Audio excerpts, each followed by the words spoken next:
दोस्तों, आज के इस वीडियो के माध्यम से हम ये सीखने वाले हैं कि हम किस प्रकार से एक मेन डिस्ट्रीब्यूशन बोर्ड का कंप्लीट वायरिंग करते हैं, वो भी ऑटो चेंजेबल स्विच का इस्तेमाल करते हुए। दोस्तों, सबसे पहले आप ये समझ लीजिए कि ऑटो चेंजेबल स्विच क्या होती है, उसके बाद हम वायरिंग करना स्टार्ट कर देंगे। दोस्तों, यदि आपके घर में दो अलग अलग पावर सप्लाई आया है, जैसे कि आपका एक नॉर्मल पावर सप्लाई हो गया, दूसरा जनरेटर का पावर सप्लाई हो गया, यानी कि बिजली की कंपनी के द्वारा पावर सप्लाई हमारे एनर्जी मीटर में आ जाता है और वहां से पावर सप्लाई हम हमारे घर में डिस्ट्रीब्यूट कर देते हैं। अब जो हमारा पावर सप्लाई एनर्जी मीटर के द्वारा आता है वो कभी कभी फेल हो जाता है। अब जब आपके घर में पावर सप्लाई नहीं आता है तो उस समय हम जनरेटर का पावर सप्लाई का इस्तेमाल करते हैं या फिर यूपीएस का या फिर इन्वर्टर का आप पावर सप्लाई इस्तेमाल करते हो। अब यदि आपके घर में दो अलग अलग पावर सप्लाई आता है तो उन दोनों पावर सप्लाई को डायरेक्टली ले जाके आपके घर में कनेक्ट नहीं कर सकती हो, क्योंकि आपके घर में केवल एक टाइम पे एक ही पावर सप्लाई जाना चाहिए। यदि आप दोनों पावर सप्लाई को एक ही जगह कनेक्ट कर दोगे तो उस समय शॉर्ट सर्किट हो जाएगा। तो हमें यहाँ पे चेंज ओवर स्विच का इस्तेमाल करना पड़ता है। ये जो चेंज ओवर स्विच है ये मैनुअल वाली है, यानी कि एमसीबी टाइप का है। इसको आपको चेंज करना पड़ेगा हाथ से।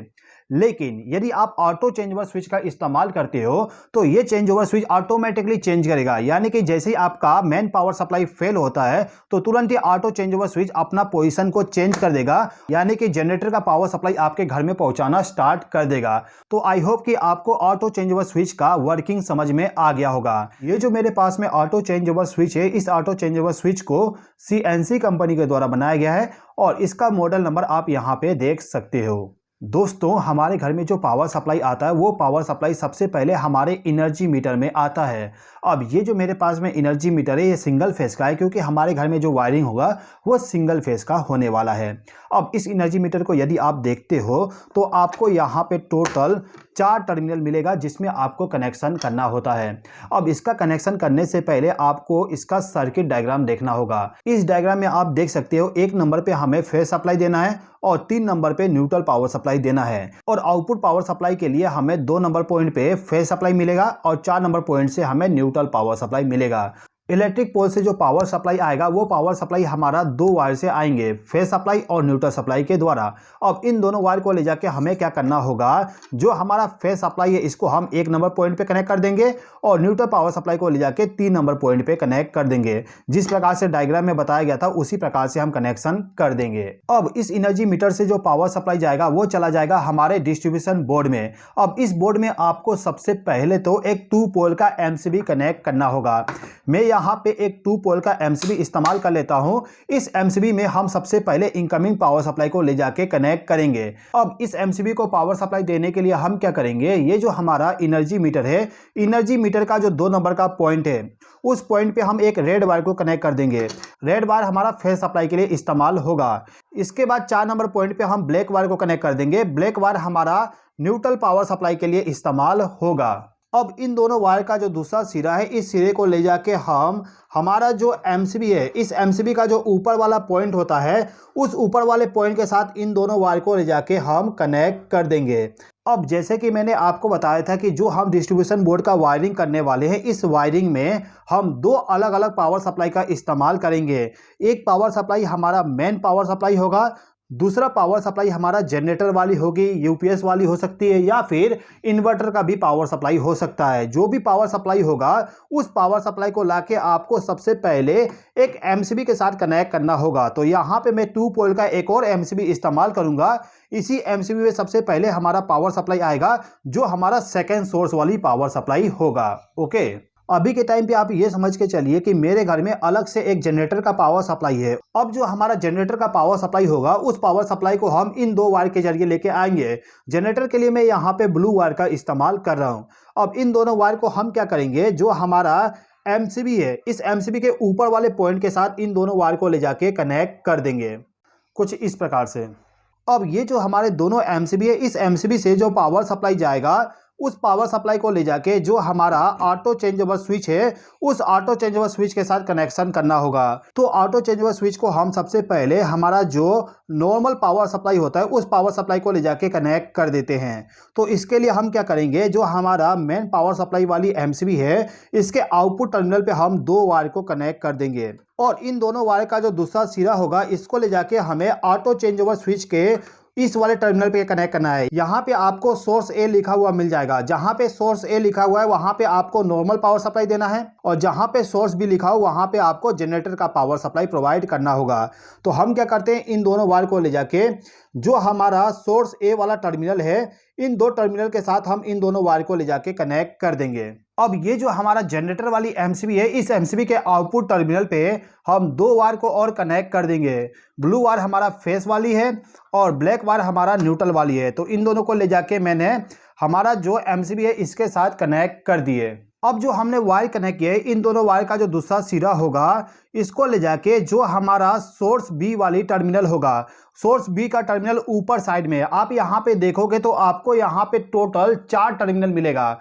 ऊपर वाला जो टर्मिनल है वो सोर्स बी का है और नीचे वाला टर्मिनल हमारा आउटपुट लोड के लिए है। तो हम इसको ले जाके ऊपर वाले 2 टर्मिनल पे कनेक्ट करेंगे, ठीक है। अब ये जो हमारा ऑटो चेंजेबल स्विच है, इस ऑटो चेंजेबल स्विच से जो आउटपुट पावर सप्लाई हमें मिलेगा, उस आउटपुट पावर सप्लाई को ले जाके हमें 2 पोल के एमसीबी के साथ कनेक्ट करना होगा। ये जो हमारा एमसीबी होगा, एमसीबी हमें ओवरलोड और शॉर्ट सर्किट का प्रोटेक्शन प्रोवाइड करेगा हमारे घर के लिए। इसके अलावा हमारे घर में हमें अर्थ फॉल्ट का भी प्रोटेक्शन चाहिए होता है, तो उसके लिए हम यहाँ पे एक आरसीसीबी का इस्तेमाल कर सकते हैं। दोस्तों, यदि आप आपके घर में आरसीसीबी का इस्तेमाल करते हो तो आपके घर में किसी को भी इलेक्ट्रिक शॉक नहीं लगेगा। तो आपको हमेशा आपके घर में आरसीसीबी का कनेक्शन करना होता है। आप जो आरसीसीबी का इस्तेमाल करोगे वो 30 मिली एम्पियर वाली आरसीसीबी होना चाहिए, ठीक है। अब दोस्तों, यहाँ पे आप देख सकते हो ये जो मेरा डिस्ट्रीब्यूशन बोर्ड है, इसमें ज़्यादा स्पेस नहीं है कि मैं इन चारों को कनेक्ट कर सकूं।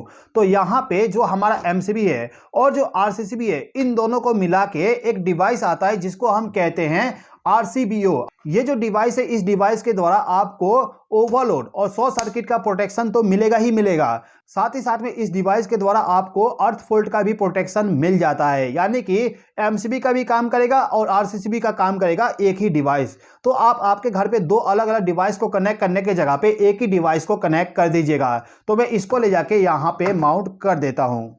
दोस्तों, बहुत सारे लोग अब यहाँ पे ये कमेंट करेंगे कि सर आप 3-3 एमसीबी का इस्तेमाल क्यों कर रहे हो। तो दोस्तों देखिएगा, यहाँ पे मैं 3 एमसीबी का इस्तेमाल इसलिए कर रहा हूँ क्योंकि ये जो दोनों एमसीबी है ये हमारा इनकमिंग पावर सप्लाई के लिए है।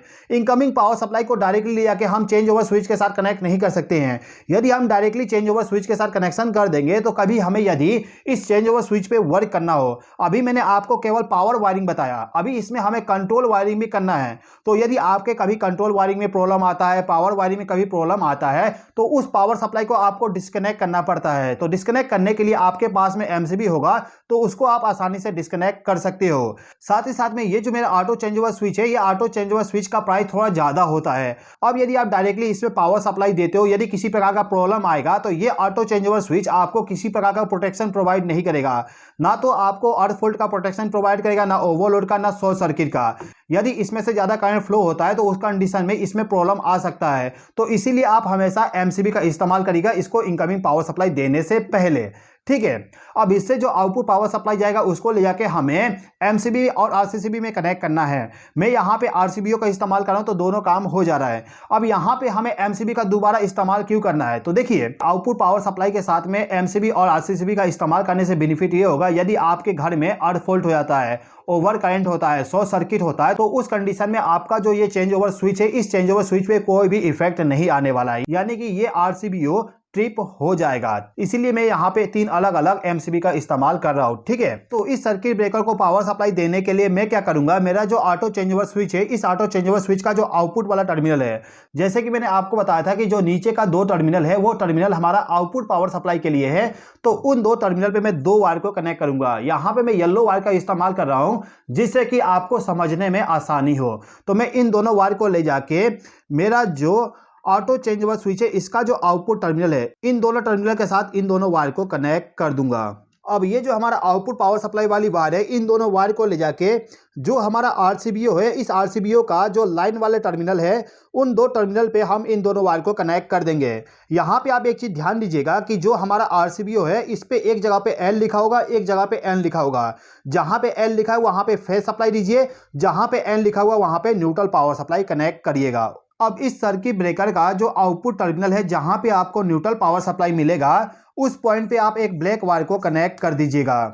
ब्लैक वायर हम न्यूट्रल के लिए इस्तेमाल कर रहे हैं, तो इस वायर को ले जाके हम क्या करेंगे, जो हमारा बस बार है इस बस बार के साथ इस वायर को कनेक्ट कर देंगे। तो यहाँ पे जो हमारा बस बार है इसके साथ में इस वायर को ले जाके कनेक्ट कर देता हूँ कुछ इस प्रकार से। मैंने यहाँ पे न्यूट्रल पावर सप्लाई को ले जाके इस बस बार के साथ में इसलिए कनेक्ट कर दिया क्योंकि आपके घर में जितने भी न्यूट्रल पावर सप्लाई जाएंगे वो पूरा का पूरा इस न्यूट्रल बस बार के जरिए जाएगा, ठीक है। इसके बाद जो आपका फेज सप्लाई होगा उस फेज सप्लाई को यदि आप अलग अलग रूम में डिस्ट्रीब्यूट करना चाहते हो तो उसके लिए हम अलग अलग सिंगल पोल का एमसीबी इस्तेमाल करते हैं। ये जो मेरा डिस्ट्रीब्यूशन बोर्ड है इसमें अब स्पेस नहीं बचा कि मैं इस एमसीबी को लगा सकूं, तो मैं आपको यहाँ पे डायरेक्टली कनेक्शन करके बता दूंगा। तो हमें यहाँ पे क्या करना होगा कि ये जो हमारा आरसीबीओ है इसका जो आउटपुट टर्मिनल है जहाँ पे हमें फेज सप्लाई मिलेगा, इस फेज सप्लाई से हम हमारे घर में आउटपुट पावर सप्लाई लेके चले जाएंगे। अभी के टाइम पे इस आरसीबीओ से जो आउटपुट पावर सप्लाई जाएगा उसको एक्सप्लेन करने के लिए मैं यहाँ पे एक लैंप का कनेक्शन करके आपको बता देता हूँ।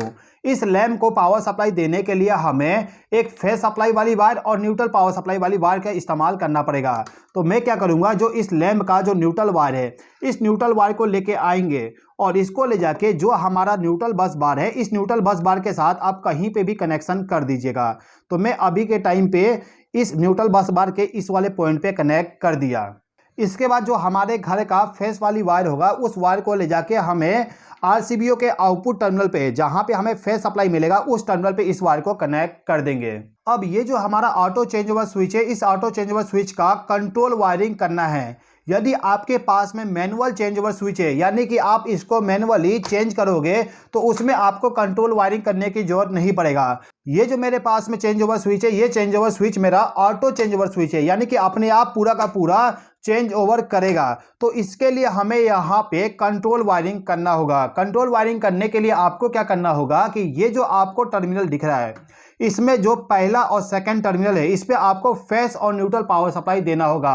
आप यहाँ पे देख सकते हो लिखा हुआ है BRBN यानी कि जो हमारा सेकंड पावर सोर्स है उसका जो फेस सप्लाई है उसको लाके BR पे कनेक्ट करना है और न्यूट्रल पावर सप्लाई को लाके BN वाले टर्मिनल पे कनेक्ट करना होगा। इसके बाद ये जो तीन टर्मिनल है C1 NC ऑफ, ये तीनों टर्मिनल हमारा इंडिकेशन के लिए इस्तेमाल होगा।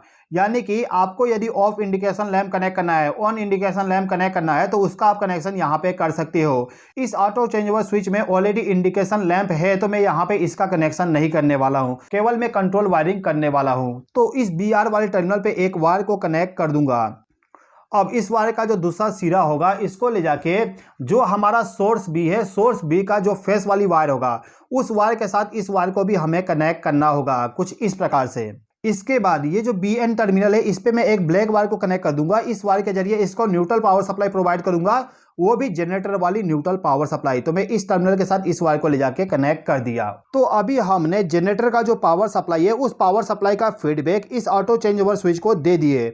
इसी प्रकार से जो हमारा नॉर्मल पावर सप्लाई होता है उस पावर सप्लाई का फीडबैक हमें इस चेंज ओवर स्विच को देना है। उसके लिए हम इस टीवी का इस्तेमाल करेंगे। तो इसको पावर सोर्स का फीडबैक देने के लिए मैं यहाँ पे एक वायर का इस्तेमाल करूंगा। इस वायर को ले जाके फेस सप्लाई के साथ कनेक्ट कर दूंगा और इसका जो दूसरा सिरा होगा इसको ले जाके जो हमारा AR वाला टर्मिनल है उस टर्मिनल के साथ इस वायर को हम कनेक्ट कर देंगे कुछ इस प्रकार से। इसके बाद ये जो न्यूट्रल टर्मिनल है इस टर्मिनल के साथ एक और वायर को हम कनेक्ट कर देंगे और इस वायर के दूसरे सिरे को ले जाके जो हमारा AN टर्मिनल है इस टर्मिनल के साथ इस वायर को कनेक्ट कर देंगे। तो दोस्तों हमारा वायरिंग पूरा कंप्लीट हो चुका है। अब हमें केवल इसका ड्रेसिंग करना है। दोस्तों मैं आपको केवल एक्सप्लेन करने के लिए वायरिंग किया हूं तो ड्रेसिंग नहीं करता हूं। जल्दी से मैं आपको एक्सप्लेन कर देता हूं कि किस प्रकार से हमारा चेंज ओवर स्विच वर्क करता है। इसको एक्सप्लेन करने से पहले मैं कवर को फिट कर देता हूं। अब यहाँ पे मैं सबसे पहले जो मेरा नॉर्मल पावर सप्लाई है और जनरेटर का पावर सप्लाई है उन दोनों पावर सप्लाई को ऑन कर देता हूं।